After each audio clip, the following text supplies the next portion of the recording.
Hello, I'm Father Joe Gambala. Welcome to Journeys Through Genesis.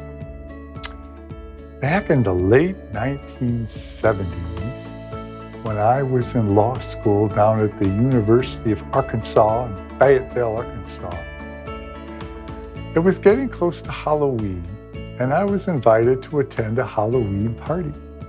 Well, honestly, I hadn't been to a Halloween party since I was a kid, but the law school was putting on a party, and people were very strongly encouraged to dress up in a costume. I wasn't quite sure who to go as or what to go as. And then it occurred to me at Mass the previous Sunday to go up to my pastor, Father Joe Paulo, a man who was almost as tall as me. And I said, Father, I've been invited to a Halloween party, and would it be okay if I borrowed one of your clerical shirts and collars? I think I'm going to go as a priest. Well, he thought that was hilarious. But he came out with a shirt and a collar, and of course I had a pair of some black shoes. So I dressed up as a father, and I went to the Halloween party. It was an awful lot of fun, as I recall. People kind of enjoyed the get-up, and they didn't expect to see someone dressed like a Catholic priest. Of course, at that time, it never occurred to me that I was going to follow a vocation to the priesthood. Don't tell me God doesn't have a sense of humor.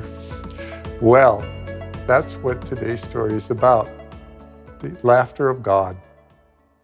We'll go to Genesis chapter 18, where the scene where the three visitors come to visit Sarah and Abraham and Sarah prepare a feast, and they're visiting with Abraham in Mamre by the tent. When one of the three men says, well, where is your wife Sarah? They asked him. She's in the tent, replied Abraham. One of them said, I will surely return to you about this time next year, and Sarah will have a son. Now, Sarah was listening at the entrance of the tent, and Abraham and Sarah were in their 80s at the time. And Sarah laughed, and she said to herself, how at my age could I ever possibly have a child?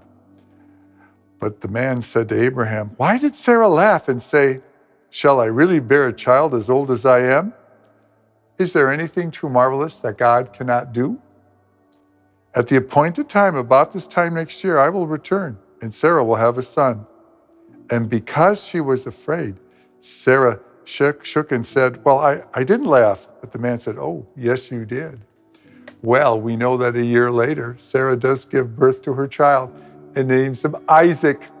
And Isaac means, I laughed. So there's times in the scriptures, although sometimes we have to reflect about it, where God just has to be smiling or chuckling or just maybe even roaring out loud laughter. When I think in my life of the people who've made me laugh, who've lifted up my spirits, who've made me feel happy when I needed it, I can recall that this is something that one of the gifts that God sends us.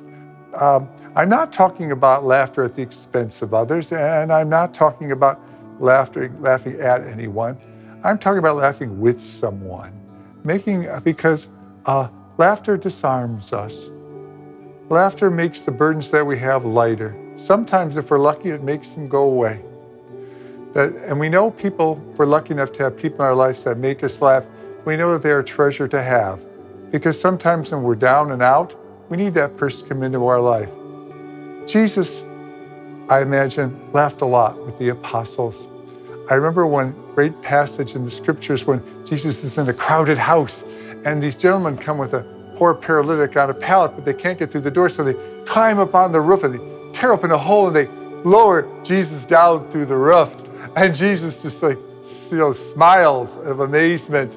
Well, I saw a one-man act of that gospel passage, and the guy just roared with laughter because he was convinced at that moment Jesus had to be laughing.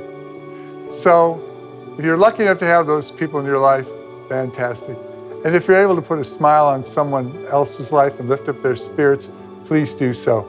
Because in lifting up people's spirits, you push them a little bit closer to God.